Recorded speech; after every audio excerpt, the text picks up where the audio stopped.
Maligayang pagbabalik sa Rai Movie Recaps. Narito na naman po tayo para sa isa na namang magandang pelikula na pinamagatang sumuro na napalabas noong 2003. Ito ay patungkol sa astronaut na biglang napadpad sa isang planeta kung saan puro lamang babae ang nakatira roon. Kaya't ano pa ang ating hinihintay? Sit back, enjoy and relax, love you. Nagsimula ang pelikula daan-daang taon sa hinaharap, lumilipad sina Adam at Jake sa isang planeta na tinatawag na Antares. Ipinapalagay na isang kolonya ng tao ang nanirahan doon 900 taon na ang nakalilipas, ngunit hindi na sila muling nakipag-ugnayan sa Earth. Ngayon sila na ang huling pag-asa ng sangkatauhan. May static lang sa comms, kaya nagpa siya ang duo na pumunta at mag-imbestiga. Habang papalapit ang spaceship sa Antares, nagsimula itong manginig dahil sa kakaibang gravitational pull ng planeta. Ang lahat ng mga sistema ng nabigasyon ay isinara ng radiation ng planeta, kaya ang mga lalaki ay kailangang mano-manong piloto ang barko. Nagsisimula itong mawala ng altitude ng napakabilis, kaya ina-activate nila ang mga thruster para lumipad mismo sa ibabaw ng lupa. Ito ay napupunta ng maayos sa loob ng ilang milya, ngunit sa lalong madaling panahon ay tumamas sila sa ilang mabatong pormasayon at nang sinubukan nilang lumapag, sa kasamaang palad ay bumagsak ang spaceship. Mabuti na lang at nakaligtas ang dalawang lalaki kahit na malubha ang sugat sa balikat ni Jake. Ang barko ay ganap na nawasak, kaya hindi nila ito magagamit upang bumalik. Tinulungan ni Adam si Jake na makaalis at natuklasan nilang napapalibutan sila ng disyerto. Mayroon ding 2 buwan sa langit. Gamit ang emergency kit, binigyan ni Adam si Jake ng iniksyon para sa sakit at inalis ang piraso ng metal sa kanyang balikat. Itinuro ni Jake ang isang aso sa malapit ngunit hindi ito nakikita ni Adam, kaya sinisisi niya ito sa gamot. Nang sinimulan na ni Adam ang pagtatambal sa sugat ni Jake, bigla silang nakarinig ng tahol. Pumunta si Adam upang mag-imbestiga at pagkatapos gumala-gala ng ilang sandali, nakita niya ang isang magulo na batang lalaki na nagngangalang Will na may hawak na aso at kutsilyo sa kanyang mga kamay. Sinabi ni Will na nasa likuran niya ang mga ulo ng ahas, ngunit tumakbo siya palayo nang sinubukan siyang tulungan ni Adam. Tumakbo si Will ng mas mabilis hanggat maaari ngunit hindi nagtagal ay napapalibutan siya ng mga ulo ng ahas, na lumabas na mga babaeng mandirigma. Binitawan ng takot na Will ang aso at naghanda para lumaban, ngunit madaling dinasarmahan siya ng mga mandirigma at itinumba siya para kaladkarin siya palayo. Hinahabol na ni Adam si Will pero pagdating niya, kutsilyo na lang ang natitira. Biglang lindol ang tumama sa lugar na mabuti na lang at hindi ito nagtagal. Gamit ang kanyang bracelet, tiningnan ni Adam si Jake para siguraduhing ayos lang siya pagkatapos ay nagpatuloy siya sa paghahanap. Nakita niya ang isang templo at pumasok sa loob upang hanapin ang isang malaking grupo ng mga kababaihan na umaawit ng salitang Somero. Sa sandaling iyon ay dumating si Queen Somero at ipinahayag ng High Priestess Taxon na oras na para simulan ang ritual para sa dakilang Serpent Goddess. Biglang lumabas ang isang malaking ahas mula sa isang hukay at pagkatapos manalangin ang mga babae ay dinala nila si Will bilang sakripisyo. Sumigaw ang isang gwardya na nagngangalang Dove nang makita siya, na inihayag na kapatid niya si Will. Galit na galit siyang tumakbo patungo sa mga mandirigmang nakapaligid sa kanya at nagsimulang makipaglaban sa kanila, na nagpapakita ng mahusay na kasanayan sa kanyang sibat. Sa loob lamang ng ilang minuto, pinabagsak ni Dove ang karamihan sa mga sundalo, at sinipa niya ang huli malapit sa hukay para kainin siya ng ahas sa halip na si Will. Pagkaalis ng ahas, nagpadala si Taksin ng higit pang mga mandirigma upang palibutan ang magkapatid, na inakusahan silang dinungisan ang ritual. Pinigilan siya ni Sumuro at ipinaalala sa kanya ang batas. Ang tao ay pumatay upang ang tao ay maaaring patayin, ngunit hindi ang mga babae. Si Dove ay pumatay ng isa pang babae ngunit ito ay sa pagtatanggol sa sarili, kaya't nasa kanya pa rin ang proteksyon ni Sumuro at ang bata ay may kapatawaran. Nagprotesta si Taksin, ngunit naputol ang pagtatalo nang makatanggap si Adam ng mensahe mula kay Jake, na nagbigay ng kanyang presensya. Nang utusan ni Taksin ang kanyang mga sundalo na hulihin siya, binaril ni Adam ang kisame upang lumikha ng distraction at tumakbo palayo. Ginagamit ni Dove ang distraction para tumakbo si Will habang pinapahabol ni Taksin sa kanyang mga mandirigma si Adam. Ilang sandali pa ay bumalik na sina Will at Adam sa crash place ngunit bago sila muling makasama ni Jake, naabutan sila ng mga sundalo at pinagbabaril. Pinapatakbo ni Adam si Will kay Jake habang siya ay nagpaputok pabalik, na nagdulot ng pagsabog na madaling pigilan ang mga sundalo. Dinala ni Jake si Will sa barko habang patuloy na binaril ni Adam ang mga mandirigma, na nagawang tamaan ng palaso ang kanyang binti. Hindi na siya makalaban, umakyat siya sa barko at ipinaalam sa kanya ni Will na ang palaso ay lason. Pinalibutan ng mga mandirigma ang barko at naghanda sa pagpasok, ngunit sa sandaling iyon ay dumating si Sumuro kasama ang kanyang sariling mga gwardya at inutusan silang huminto. Ipinaalala sa kanya ng mga unang mandirigma na nagtatrabaho sila para sa Taxan, ngunit itinuro ni Sumuro na siya ang reyna at ang kanyang mga order ay na-override ang mga Taxan. Pagkaalis ng mga sundalong iyon, pumasok si Sumuro sa barko, inalis ang palaso sa binti ni Adam, at tinurok siya ng antidote na nagpapahimatay sa kanya. Pagkatapos ay inutusan niya si Dove at ang mga gwardya na kunin ang mga lalaki bilang mga bilanggo. Ilang sandali pa ay isang gumaling na si Adam ang nagising sa tahanan ni Sumuro. Dinala ng mga gwardya si Jake, na bumuti na ang pakiramdam dahil inalagaan din ng mga tagaron ang kanyang sugat. Pinag-uusapan nila ang sitwasyon at napagtanto na ngayon lang nila nakita ang mga babae, na kakaiba. Itinuturo din nila na lahat ay nagsasalita ng Ingles, kaya dapat na sila ay mga inapo mula sa orihinal na crew na ipinadala ng Earth. Habang papasok si Will sa silid, sinabi ni Jake kay Adam na nagsagawa siya ng ilang mga pag-scan pagkatapos ng lindol, nang malaman na ang planetang ito ay dumadaan sa ilang malalaking pagbabago sa tectonic. May mga bulkan sa ilalim ng lupa, nagbabago ang daloy ng magma, at maging ang mga magnetic field ay pabago-bago, na nagiging sanhi ng pagkasira ng sistema ng kanilang barko. Ibig sabihin, 2 o 3 buwan na lang ang natitira sa Antares bago ito sumabog. Pagkatapos ay ginamit ni Adam ang kanyang scanner sa kanyang braso at ni Jake upang matiyak na pareho silang malusog, na binanggit ang isang misteryosong virus. Biglang tumama ang isa pang lindol sa lugar at nagpabagsak sa kanila. Hindi ito nagtagal at nang matapos ito, sinabi ni Will na dulot ito ng sagradong ahas na gumagalaw sa ilalim ng lupa. Nagtatanong din siya tungkol sa scanner, kaya ginamit din ito ni Adam sa braso ng bata at nakumpirmang walang virus dito. Nagambala sila ni Dove, na nagpahayag na gusto ni Sumuro na makita si Adam. Dinala siya sa silid ng reyna at kailangan niyang panoorin kung paano siya nag-shower. Nang matapos siya, kinuha ni Sumuro ang baril ni Adam at sinubukan ito sa kisame. Nalulugod sa resulta ng pagsabog, pinalabas ni Sumuro ang mga bantay upang makausap niya si Adam ng pribado. Nang banggitin niya ang Earth at ang mga naglalakbay na kolonista, ipinaliwanag ni Sumuro na nagsimula ang lipunan sa planetang ito 914 na taon na ang nakalilipas, na tumutugma sa kwento ni Adam. Pagkatapos ay nag-activate siya ng hologram sa kanyang pulsaries, na sa una ay iniisip ni Sumuro na ito ay magic. Sa loob ng 50 taon, ang mga kolonista na dumating sa Antares ay patuloy na nagpapadala ng mga mensahe sa ibang mga kolonya ng tao, ngunit nawalan sila ng pakikipag-ugnayan matapos ang sangkatauhan ay dumaan sa isang serye ng mga digmaan. 200 taon ang kailangan para muling itayo ang sibilisasyon at noon ay nakalimutan na nila ang Antares. Nagtataka si Sumuro kung bakit sila dumating ngayon at sinabi ni Adam na narito sila para tumulong dahil hindi matatag ang planeta. Ipinaliwanag ng reyna na naglimina sila ng langis at gas at maaaring naging sanhi iyon ng lahat ng problema, ngunit ang mga lokal ay bumaling sa Diyos para sa mga sagot at si Taksin ay nagpapakain sa ideyang iyon ng mga ritual. Si Taksin ay orihinal na pinalaki bilang hinaharap na reyna mula nang ang kanyang pamilya ay gumawa ng 4 na royal, ngunit ang reyna ay inihalal ng mga tao at si Sumero ang nanalo, kaya si Taksin ay mapait pa rin.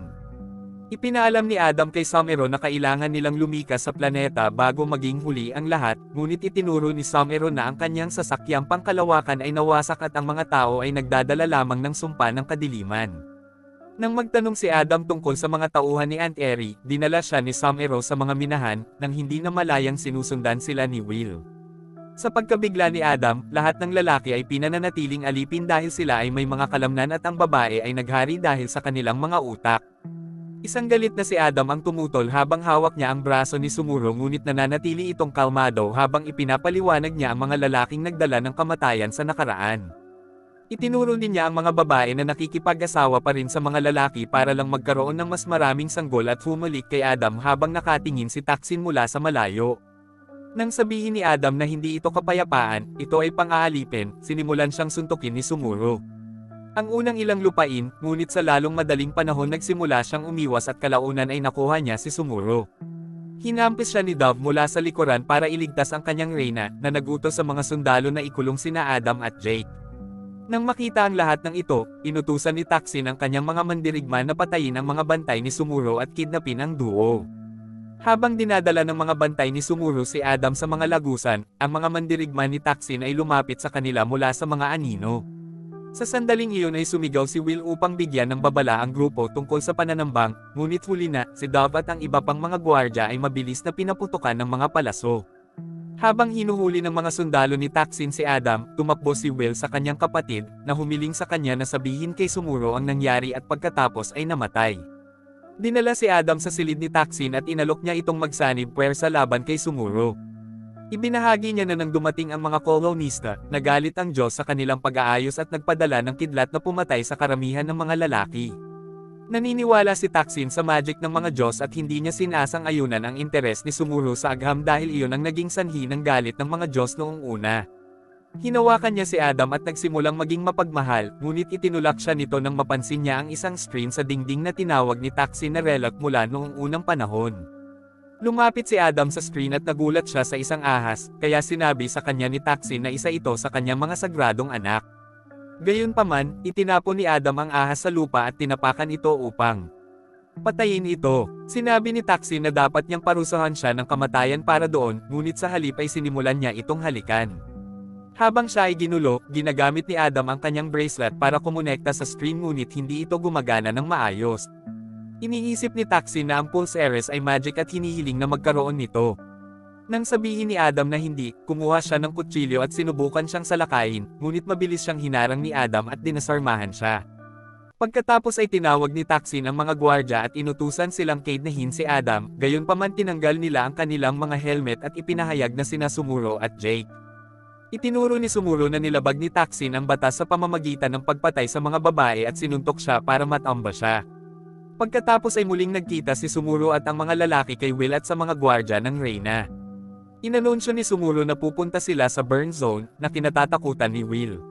Sinabi ni Jake kay Adam na nag-iimbestiga siya at pinag-isipan niya na ang trahedya na pumatay sa mga kolonistang lalaki ay malamang na radiation, ibig sabihin, ang command center ay may napaka-unstable na power reactor. Habang tinatahak ng grupo ang mga lagusan upang ligtas na maglakbay, ipinaliwanag ni Sumuro ang mga lokal na nakatakas mula sa burn zone ilang siglo na ang nakalipas at isang relic mula sa panahong iyon ang lumilipas mula sa Reyna patungo sa Reyna.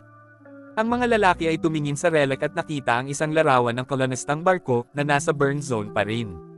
Gusto ni Sumuro na dalhin sila roon para makaalis sila sa planeta bago pa sila magdulot ng higit pang gulo. Habang patuloy silang tumatawid sa mga lagusan, nagsimulang lumapit ang ilan sa mga mandirigma ni Taksin, kaya tumakbo ang grupo upang magtago bago sila makita. Kung ang mga mandirigma ay gumagalaw, ang Taksin ay dapat na nagtaas ng alarma at lahat ng mga labasan ay babantayan, gayunpaman si Will ay palaging palihim na lumilibot at alam ang isang alternatibong ruta. Dinadala niya ang grupo doon, ngunit ang butas ay masyadong maliit para sa mga matatanda. Nakakita sila ng isa pang kuweba sa malapit at sinabi ni Sumuro na hindi sila dapat pumunta doon, kaya naghihinala ang mga lalaki. Sinabi ni Will sa kanila na ito ay isang bilangguan, kaya tumakbo sina Adam at Jake sa silid na iyon at natuklasan ang isang grupo ng mga lalaki na nakatago sa isang hola sa lupa. Nagsimula ang isang pagtatalo tungkol sa mga karapatan ng lalaki ngunit tumanggi si Sumuro na palayain ang mga bilanggo, kaya sinubukan ni Will at Jake na buksan ang hola. Pinagbantaan sila ni Sumuro gamit ang isang pana at habang muli silang nagtatalo, natagpuan sila ng mga sundalo ng Taksan. Nagsimula ang shootout at sinimulan ni Sumuro na pabagsakin ang mga kaaway ng paisa-isa habang ginagamit ni Jake ang pagkakataong buksan ang hola. Mas maraming sundalo ang malapit nang dumating, kaya kinumbinsi ni Adam si Sumuro na ibalik sa kanya ang kanyang baril at nagpaputok siya sa tunnel para gumawa ng malaking pagsabog na tinatalo ang lahat ng mga kaaway ng sabay-sabay. Pagkatapos ay sinabi ni Adam sa mga lalaki na maaari silang umalis sa hola. Dahil nag-aalangan sila sa takot, sinabihan sila ni Sumuro na umalis din at sa wakas ay malaya na ang mga bilanggo. Pagkatapos ang grupo ay lumabas sa pinakamalapit na labasan at pumunta sa ibabaw. Naririnig nila ang higit pang mga mandirigma na dumarating, kaya nagsimula silang tumakbo patungo sa burn zone. Habang tumatawid sila sa disyerto, nagtataka si Adam kung bakit pinakawala ni Sumuro ang mga lalaki. Ipinaliwanag niya na ang Reyna ay palaging nandyan sa bawat kapanganakan at siya ay nakakaramdam ng pagkakasala tungkol sa katotohanan na ang mga lalaking sanggol ay mayroon lamang isang minutong kalayaan bago sila maging outcast. Si Jake ay hindi naniniwala sa kanyang nararamdaman, kaya si Adam ay pribadong nagsabi sa kanya na ang mga magulang ni Jake ay kinuha noong siya ay bata pa at siya ay ipinadala sa isang labor camp. Samantala, nahanap ng mga mandirigma ni Taksin ang mga bilanggo na tumatakbo palayo, gayunpaman, sinabihan sila ni Taksin na huwag pansinin sila at sa halip ay sundan ang grupo ni Sumuro. Ang mga sundalo ay natatakot na pumasok sa burn zone ngunit dapat sundin ang mga utos. Pagkalipas ng ilang oras, nagsimula ang isang bagong lindol at naging sanhi ng paggulong ng grupo sa burol na kanilang inaakyat. Sa kabutihang palad, ang isang ito ay natapos din sa lalong madaling panahon at ang koponan ay mabilis na nakabawi upang magpatuloy. Sa kalaunan ay nakita nila ang balangkas ng isa sa mga orihinal na kolonista at iniskan siya ni Jake upang kumpirmahin na siya ay napatay sa pamamagitan ng radiation. Sa sandaling iyon ay lumitaw si Taksin at ang kanyang mga kawal at nagpaputok.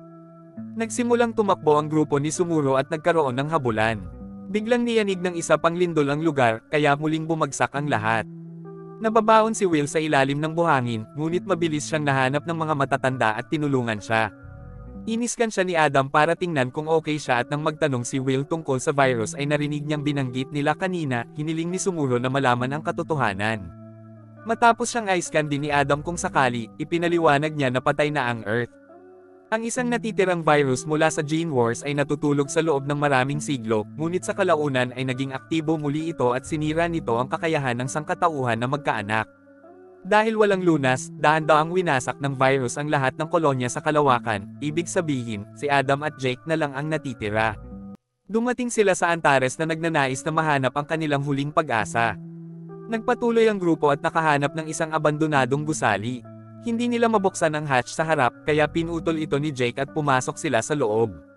Sa sandaling iyon dumating si Taksin at ang kanyang mga mandirigma, ngunit ang mga kababaihan ay natatakot na tumawid sa hadlang. Pinapatay ni Taksin ang isang sundalo gamit ang isang putok para ma-inspire silang sumunod. Sa loob ng gusali, gumagala ang grupo hanggang sa matagpuan nila ang quantum reactor. Nagawa ni Jake na iyon ito ngunit kakailanganin niya ng ilang sandali upang magpatakbo ng ilang mga pagsubok at makumpirma na ito ay sapat na matatag. Habang nagtatrabaho siya sa tulong ni Will, patuloy na naghahanap sina Adam, Sumuro, at isang gwardya at sa wakas ay natagpuan ang orihinal na sasakyang pangkalawakan. Pumasok sila sa loob at binuksan ni Adam ang console, gayunpaman, kinumpirma niya na kakailanganin nila ang kapangyarihan ng reactor para bumagsak. Hiniling niya kay Sumuro na sumama sa kanila dahil malapit nang mamatay ang planeta, ngunit sa palagay niya ay tungkulin niyang pumunta kasama ang kanyang mga tao. Nang matapos na ayusin ni Jake ang reactor, tinawagan niya si Adam para ibigay sa kanya ang balita. Sinuri din niya ang mga talaan at kinumpirma na walang banal na paghatol. Ang reactor ay sumabog sa lahat ng mga taon na ang nakalilipas dahil sa kahinaan ng istruktura. Napatay ang mga lalaki dahil ginagawa nila ito at nakita ng mga babae sa bahay ang liwanag mula sa malayo. Nagalit si Sumuro nang mapagtanto na ang kasaysayan ng kanyang kultura ay kasinungalingan. Biglang may maririnig na gumagalaw sa mga anino, ngunit hindi siya pinaniwalaan ni Jake at nagpadala ng kapangyarihan sa barko. Kinumpirma ni Adam na lahat ay gumagana ng maayos, ngunit si Jake ay nakakakuha ng alarma at nag-aalala na ang reaktor ay maaaring sumabog. Dahil ang barko ay sinisingil na ng 82%, sinabihan siya ni Adam na isara ang reaktor. Bago ito magawa ni Jake, dumating si Taksin at ang kanyang mga sundalo at nagpaputok, na lalong napinsala ang reaktor. Agad na yamakap si Jake kay Will at binalaan ang iba sa pamamagitan ng bracelet. Nang babarilan na ni Taksin si Jake, lumitaw si Sumuro at inaakit siya para habulin siya. Sinubukan din silang sundan ng mga sundalo, ngunit lumitaw si Adan at bumaril ng ilang makinarya upang harangan ang kanilang daan. Pagkatapos ay nagsimulang makipaglaban sina Sumuro at Taksin, na nagiging sanhi ng mas maraming pinsala sa istruktura sa proseso. Habang ang mga babae ay nagpapatuloy sa kanilang pakikipaglaban gamit ang mga talem, ipinaalam ni Jake na sasabog ang reaktor sa loob ng 5 minuto kaya pinapunte siya ni Adam at si Will sa barko. Sinubukan muli ng mga mandirigma na lumapit, ngunit pinigilan sila ni Adam ng isa pang putok. Naglalaban pa rin sina Sumuro at Taksin na walang katapusan dahil magkatugma ang kanilang kakayahan. Sinabi sa kanila ni Adam ang tungkol sa paparating na pagsabog na nagbigay inspirasyon kay Sumuro na sa wakas ay madaig si Taksin. Dinasarmahan niya siya at pagkatapos ay inihagis siya sa power box, na kuryente siya. Nang malapit nang umalis ang grupo, si Taksin ay nagpahayag na siya ay buhay at sinubukang umatake muli para lamang mabaril ni Adam ng tuluyan. Tumakas ang grupo at nakapasok sa barko sa tamang oras. Lumipad sila ng walang problema at lumipad pabalik sa lungsod kung saan ang lahat ng mga lokal ay nanunood sa kanila ng may pagkamangha. Sumama ang loob ni Sumuro sa kanila at inaliw siya ni Adam ng halik. Nagsisimula ng lumala ang mga lindol, ibig sabihin, nagkamali si Jake at malapit nang matapos ang planeta. Gayunpaman, pinahinto pa rin siya ni Adam ang barko na sinasabi na sapat na ito upang iligtas ang lahat. Kapag nakarating na ang barko, sinabi ni Sumuro sa kanyang mga tao na magkasama silang pupunta sa mga bituin. Nag-iingat pa rin ang mga lalaki, kaya itinapon ni Sumuro ang kanyang letigo at ginabayan ang lahat sa loob. Biglang sumabog ang higanting ahas sa lupa na nagdulot ng panibagong lindol. Nagsisimula itong tamaan at kagatin ang barko na maaaring magdulot ng sapat na pinsala upang pigilan ito sa pag-alis. Nang makita ang posisyon ng ahas sa mga kamera, sinabihan ni Adam si Jake na i-activate ang isang partikular na thruster at tinakat ng apoy ang ahas. Nang subukan nitong tumakas, pinalaki ni Jake ang apoy para masunog ito. Pagkatapos ang barko ay tuluyang umalis sa planeta. Habang ang lahat ay comfortable sa mahabang paglalakbay, isang gwardya ang nagsorpresa kay Will kasama ang kanyang aso. At dito na nga nagtatapos ang pelikula natin para sa araw na ito. Maraming salamat sa panunood.